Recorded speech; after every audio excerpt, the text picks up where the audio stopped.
আসসালামু আলাইকুম।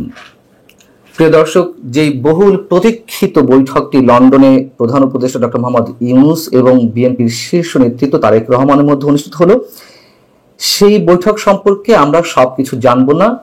এটি খুবই স্বাভাবিক, তার কারণ বৈঠকের পরের অংশটি হয়েছে 1 to 1, তার মানে গোপনে হয়েছে। পর্দার আড়ালে কি আলোচনা হয়েছে আমরা জানি না। এবং সেই সূত্র ধরে যদি আমরা এই মন্তব্য করি যে সংবাদ সম্মেলন অনুষ্ঠিত হয়েছে দুই বিশেষ ব্যক্তির মাধ্যমে, সেই সংবাদ সম্মেলনের মাধ্যমে আমরা নিশ্চয়ই সবকিছু স্পষ্ট কিছু জানতে পারবো না, সেটাই স্বাভাবিক। তারপরও সেখান থেকে কিছু প্রশ্ন তুলতে চাই, আমি কোনো ব্যাখ্যা করতে চাই না। এবং ব্যাখ্যা প্রশ্নে যাওয়ার আগে একজন দর্শক, মানচিত্রে একজন দর্শক, এর আগে আমি যে কন্টেন্টটি দিয়েছি সেখানে একটি মন্তব্য করেছেন, সেটাই আমি আপনাদেরকে একটু বলি। তিনি বলছেন যে প্রধান উপদেষ্টা এবং সরকার ক্ষমতায় আরোহণের পর থেকে তাদের একটি নীতি লক্ষণীয় যে তারা কখনো কোনো বিষয় স্পষ্ট বার্তা জনগণকে দেয় না। বিষয় যাই হোক না কেন, ভাষা বক্তব্যের মাধ্যমে বিষয়টিকে ধোঁয়াশাপূর্ণ বা কনফিউজিং করে রাখা হলো সরকারের স্ট্র্যাটেজি। এক্ষেত্রেও তাই ঘটেছে, খুব স্বাভাবিক, এক্ষেত্রেও তাই ঘটেছে আমরাও মনে করি। এবং বিএনপির পক্ষ থেকে যে প্রতিনিধি বা বিএনপির যিনি প্রতিনিধিত্ব করেছেন সংবাদ সম্মেলনে, আমির খসরু মাহমুদ চৌধুরী, বিএনপি স্থায়ী কমিটির সদস্য, তার কাছ থেকেও আমরা খুব খোলাসা কোনো বক্তব্য পাবো না, এটাই স্বাভাবিক। এবং এই যে স্বাভাবিক অস্বাভাবিক কথাগুলো তুলে ধরলাম, এর মধ্য দিয়ে নিঃসন্দেহে পুরো জাতি অন্ধকারের মধ্যে রয়েছে, এটুকু আমরা বলতেই পারি। এখন যে প্রশ্নগুলো তুলতে চাই, যেই খলিলুর রহমান সম্পর্কে বিএনপির এত আপত্তি, যেই খলিলুর রহমানকে বিএনপি বিদেশি নাগরিক হিসেবে ট্রিট করলো, খলিলুর রহমান আবার, তার মানে জাতীয় নিরাপত্তা উপদেষ্টার কথা বলছি, তিনি খোদ তারেক রহমানের নাগরিকত্ব নিয়ে প্রশ্ন তুললেন। এবং যেই খলিলুর রহমানের পদত্যাগ দাবি করে আসছে বিএনপি, তিনি কেন এরকম একটি গুরুত্বপূর্ণ বৈঠকে সরকারের পক্ষ থেকে এক ধরনের প্রতিনিধিত্ব করলেন? তারেক রহমানকে তিনি রিসিভ কেন করলেন? এবং যে সংবাদ সম্মেলন অনুষ্ঠিত হলো সেখানেই কেন তিনি ফোকাসড হলেন খুব বেশি করে? কেন তিনি সব উত্তর দেওয়ার চেষ্টা করলেন? সরকারের নিরপেক্ষতা নিয়ে প্রশ্ন তোলা হয়েছিল বিএনপির পক্ষ থেকে, এবং সেই নিরপেক্ষতার জায়গা থেকে খলিলুর রহমান সহ অন্য দুই ছাত্র উপদেষ্টা মাহফুজ আলম এবং আসিফ মাহমুদের পদত্যাগ দাবি করা হয়েছিল। আমরা দেখলাম যখন সেনাপ্রধান গত 21শে মে অফিসার্স অ্যাড্রেসে সরকার সম্পর্কে নানান ধরনের প্রশ্ন তুললেন, সেই অবস্থায় যখন ডক্টর মোহাম্মদ ইউনূসের পায়ের তলা থেকে মাটি সরে যাচ্ছিল, তখন তিনি যখন আবার বিএনপিকে ডাক দিলেন, বিভিন্ন রাজনৈতিক দলের সঙ্গে বৈঠক করলেন, সেখানেও আমরা দেখলাম বিএনপির প্রতিনিধি দল যে বৈঠক করতে গেলেন, সেই সময় ডক্টর মোহাম্মদ ইউনূসের পাশে আসিফ মাহমুদ সজীব ভুঁইয়া উপস্থিত ছিলেন। কেন এই বিষয়গুলো সরকার সজ্ঞানে, খুব কৌশলে এইগুলোই বিতর্কিত ব্যক্তিদেরকে সামনে তুলে আনছেন? এগুলো বিএনপিকে একের পর এক বুড়ো আঙুল দেখানো কিনা, সেই প্রশ্নটি উঠতেই পারে। এবং যেহেতু নিরপেক্ষতা নিয়ে প্রশ্ন উঠেছে, এই সরকারের অধীনে সুষ্ঠু অবাধ নিরপেক্ষ নির্বাচন হবে কিনা, সেই বিষয়ে কি তারেক রহমান কোনো প্রশ্ন তুলেছেন ওই বৈঠকে? আমরা সে সম্পর্কে কিছু জানতে পারিনি। সংবাদ সম্মেলনে বলা হয়েছে যে সকল প্রস্তুতি সম্পূর্ণ করা গেলে 2026 রমজানের আগেই নির্বাচন আয়োজন করা যেতে পারে। যেহেতু ফেব্রুয়ারির মধ্যে নির্বাচনের দাবি ছিল তারেক রহমানের বা বিএনপির, সেই জায়গায় তারা বলেছে সকল প্রস্তুতি সম্পূর্ণ করা গেলে।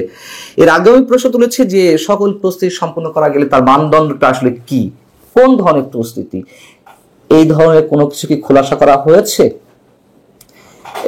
এবং শুরুতে যেহেতু দুই পক্ষের প্রতিনিধিদের মাধ্যমে ওপেন আলোচনা হয়েছে, পরবর্তীতে পর্দার আড়ালে সরকার প্রধান এবং বিএনপি প্রধান আলোচনা করেছেন, সেই জায়গা থেকে যদি প্রশ্ন করি, অনেকে প্রশ্ন করছেন যে সেখানে কি কোনো ধরনের আসন সমঝোতার বিষয়ে কোনো ধরনের কথা হয়েছে, আসন ভাগাভাগি হয়েছে, যেগুলো অনেকে মনে প্রশ্ন যে আসন ভাগাভাগি হতে পারে, বা বিএনপির কাছে তারেক রহমানের কাছে আসন ভাগাভাগির প্রস্তাব এর আগে দেওয়া হয়েছে। এই বিষয়ে আমি আরো 5-6 মাস আগে একটি কথা কন্টেন্ট করেছিলাম।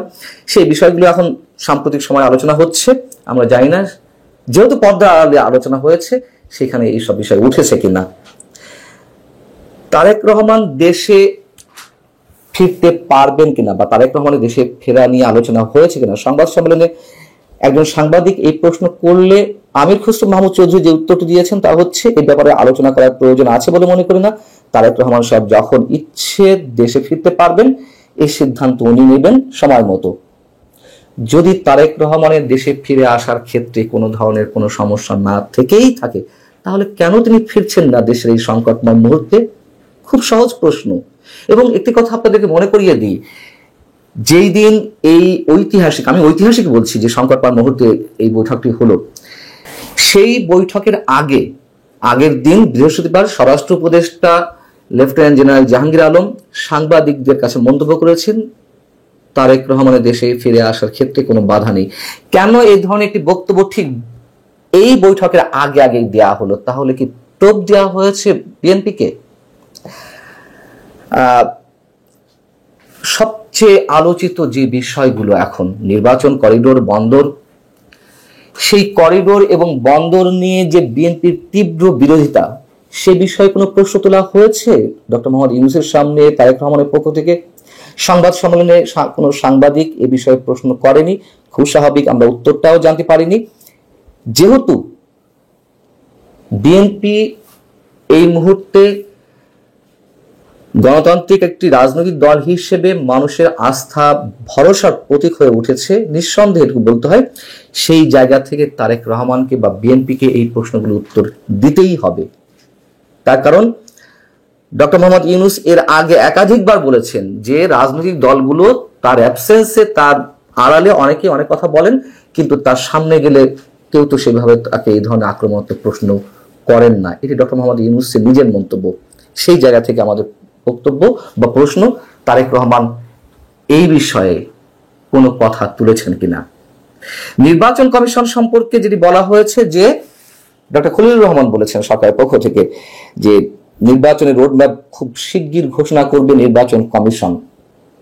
এটি একটা বায়বীয় কথা।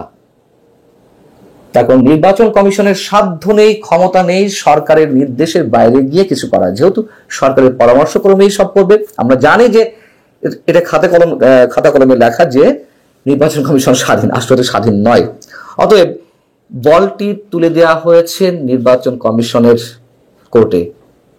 সেটি নির্বাচন কমিশন আদৌ করবে কিনা কোনো ধরনের রোডম্যাপের ঘোষণা, অনেক বড় একটি প্রশ্ন।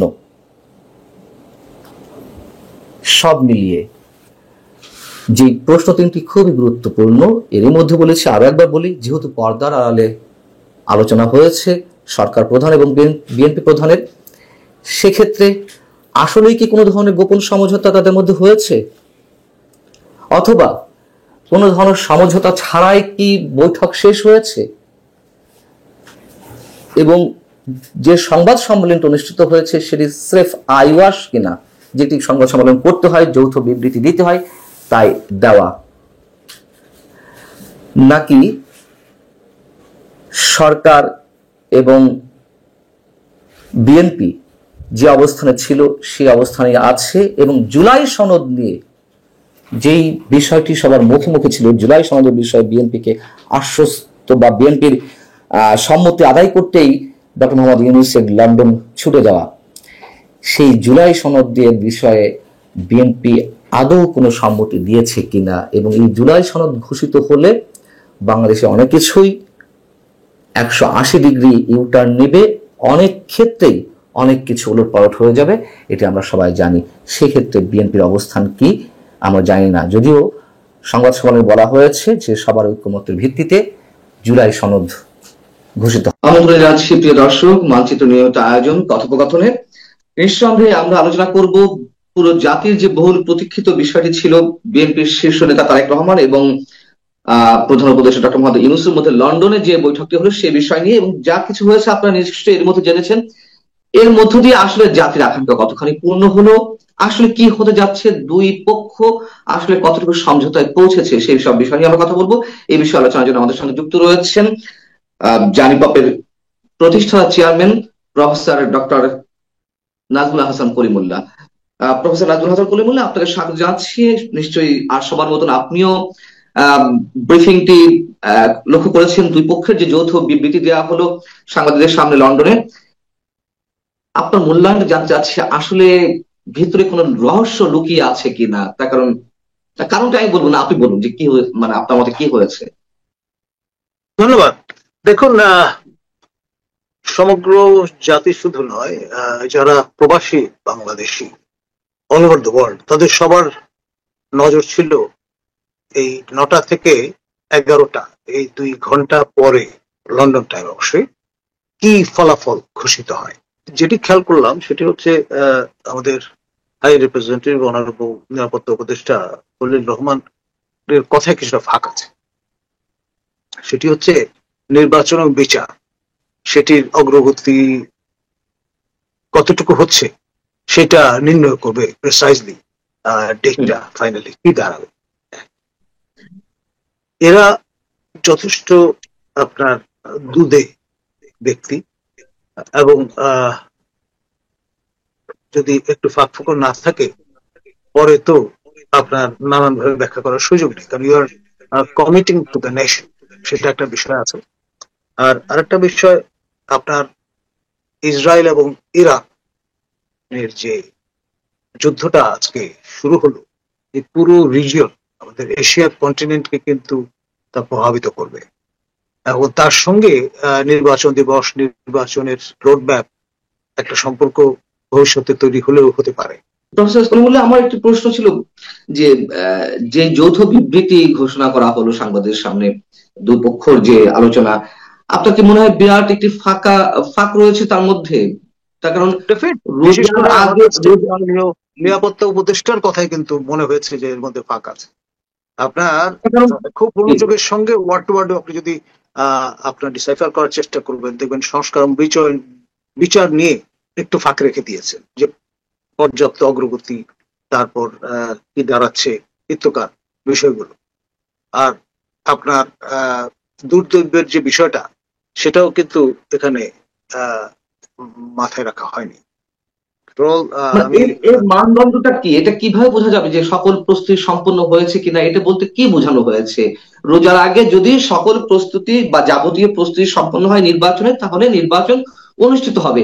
মানে এটা, এই যে যদি কিন্তু দিয়ে রাখা হলো, তার মানে কি আমরা ফলপ্রসূ হয়েছে আলোচনায় এমন ধরে নিতে পারবো?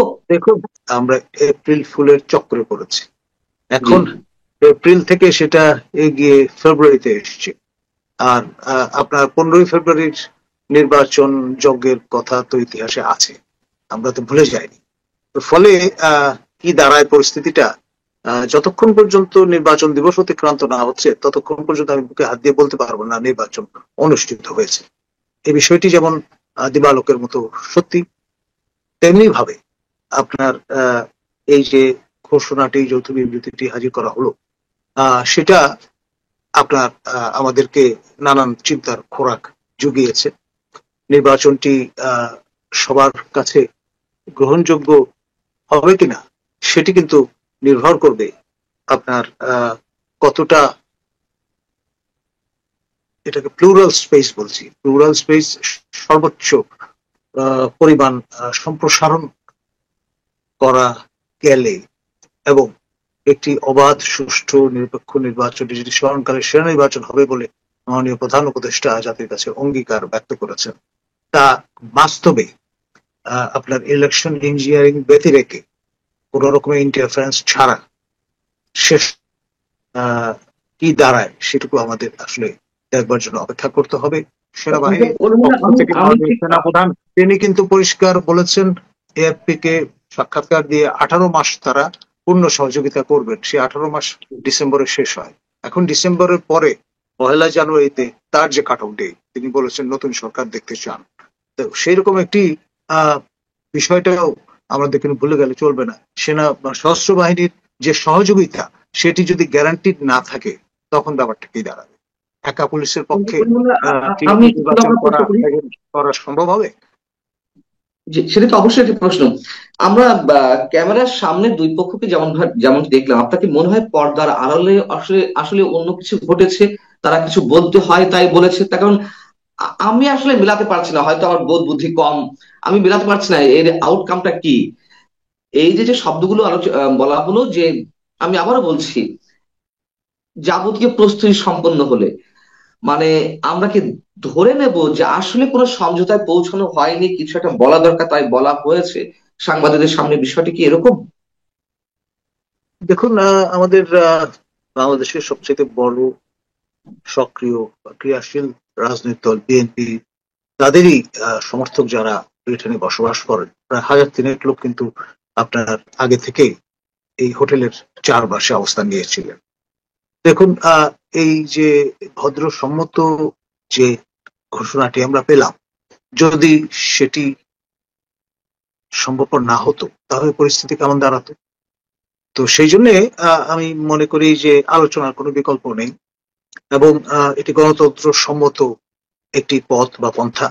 মহাত্মা গান্ধী বরাবর আলোচনার পক্ষে মত দিয়েছেন, এবং তার ফলে আপনার আহ, পরিস্থিতি পরিবেশ অনেকাংশে আপনার সন্দেহমুক্ত একটা জায়গায় উপনীত হয়। সেই বিষয়টা এখনো রেলেভেন্ট এত বছর পরেও। এখন লন্ডনে আপনার যে আলোচনাটি আমরা দেখলাম, সেটি নিয়ে অনেক জল্পনা কল্পনা হবে। আসলে মুখের কথা তো ছিঁড়ে ভিজবে না, অন দ্য গ্রাউন্ড বিষয়টা কেমন দাঁড়ায়, এবং কার নিয়ন্ত্রণ কতটুকু কার্যকর থাকে, আর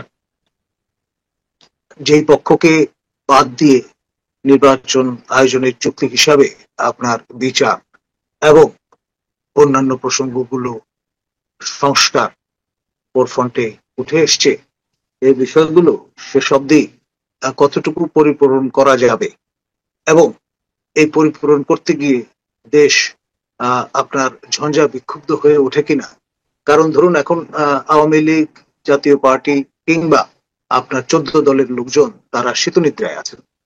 এখন একটা সময় যদি ঘুম ভেঙে যায়, তখন ব্যাপারটা কি দাঁড়াবে? প্রায় দেশের আহ অর্ধাংশ জনগণ এখন দোষে দুষ্ট ছিল। 14, 18 এবং 24-এর নির্বাচন আমরা বলেছি ফ্রড ইলেকশন, ত্রুটিপূর্ণ। সে একই অভিযোগ ভবিষ্যতে যদি বুধবার ক্ষেত্র প্রস্তুত হয়ে থাকে, তখন এটা রিকনসাইল করবেন কি করে? জাতি তো মুক্তি চায়। আপনার নির্বাচনের এই যে পরস্পর বিরোধী পাল্টাপাল্টি অভিযোগের যে সংস্কৃতি গড়ে উঠেছে, তার চির অবসান আমরা দেখতে চাই। সেই জন্যই কিন্তু বড় মাপের খেলোয়াড়, নোবেল লরেট একমাত্র কুমির ছানা বলতে পারেন আমার দেশের সান অফ দ্য সয়েল, তাকে পর্যন্ত দাওয়াত করে রীতিমতো 3 দিন দেশ অরাজক পরিস্থিতি ছিল, সেই বিষয়টা আমরা হজম করে তাকে মসনদে বসালাম, এবং এই হুকুমতে ইউনূস শাহী কায়েম করা হলো। তারপরেও যদি এই প্রশ্ন আমাদের, তখন আমরা সান্ত্বনা কোথায় খুঁজে পাবো?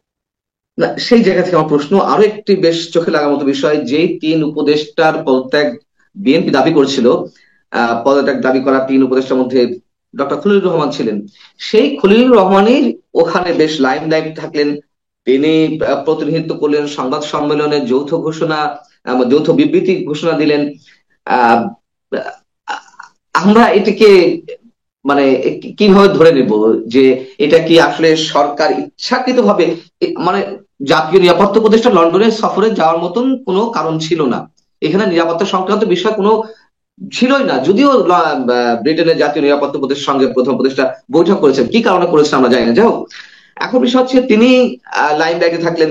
এটি কি এক ধরনের বৃদ্ধাঙ্গুলি দেখানো হলো বিএনপি কে? মানে অন্য কোনো সাইন এর মধ্যে আমরা খুঁজে পাবো কিনা? দেখুন, বিষয়টা হলো যে খলিল রহমান অপরিহার্য, অচ্ছেদ্য একজন ব্যক্তি, যাকে ছাড়া ইউনূস রেজিম অচল, এবং তাকে গিলতেই হবে, তাকে অ্যাকোমোডেট করতেই হবে, এইরকম একটি বার্তা কিন্তু এর মধ্য দিয়ে প্রদান করা হলো। এবং তাকে নিয়ে যত রকমের রহস্য আছে, আপনার সেই কানেক্টিকাট থেকে এসে আপনার এই মহিমান্বিত আসনে আসীন হওয়া, এই সবগুলো বিষয় নিয়ে কিন্তু ভবিষ্যতে যথেষ্ট পরিমাণে আপনার গবেষণা হবে, সেটার গ্যারান্টি আমি আপনাকে দিতে পারি। এবং বিষয়টা কিন্তু এখানে থেমে থাকবে না। আপনার খেয়াল করেন, এই খলিল রহমানকে দিয়ে কিন্তু রিসিভ করানো হয়েছে তারেক রহমান। আমার শেষ প্রশ্ন, জুলাই সনদ নিয়ে প্রশ্ন করা হয়েছিল এবং তার উত্তরও এখানে এসেছে। এবং আমরা জানি যে জুলাই সনদে তারেক রহমানকে রাজি করানোই প্রধান উপদেষ্টার অন্যতম উদ্দেশ্য ছিল, এই লন্ডন সফরের উদ্দেশ্যের অন্যতম একটি। আহ এবং আমির হোসেন মাহমুদ চৌধুরী যেটি বলেছেন যে হ্যাঁ আমরা চাই যে ন্যাশনাল কনসেন্সাসের মাধ্যমে জুলাই সনদটি হোক, তার মানে এখানেও স্পষ্টত আমরা বুঝতে পারছি তারা একমত পোষণ করেনি, দ্বিমতটা এড়িয়ে গেছেন।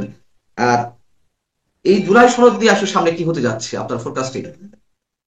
দেখুন, এটি পরিষ্কার যে আপনার প্রফেসর ইউনূস এবং তার লেসপেন্সার যারা, তারা তাদের মতো করে আপনার একটা সনদ চাপিয়ে দেবেন যাদের ঘাড়ে সেটি সম্ভবপর হয়ে উঠবে না।